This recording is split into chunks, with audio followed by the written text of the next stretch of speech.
I'm Matt Boyley with Milex Complete Auto Care Mr. Transmission. I'm the owner and CEO of the company. Hi, I'm Deb Boyley. I am also owner of Milex Complete Auto Care Mr. Transmission here in Columbus, Ohio. So Deb and I want to make a difference in the community about changing the face of automotive, being open, honest, transparent, and educating our customers.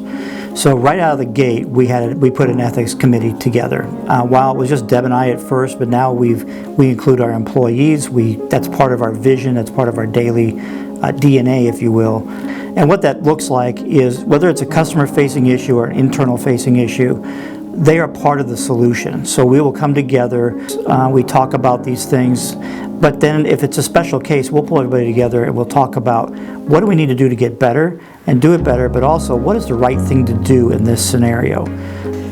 So one of the great things that we're involved with is a program called Project Taillight. This is where those less fortunate that have issues with their cars can get repairs done, and the city helps with those repairs. It's been very rewarding, as about 85% of the people that come in are usually single mothers. And to see them leave with a car that's safe for them, safe for their kids, and safe for those on the road, it's very rewarding.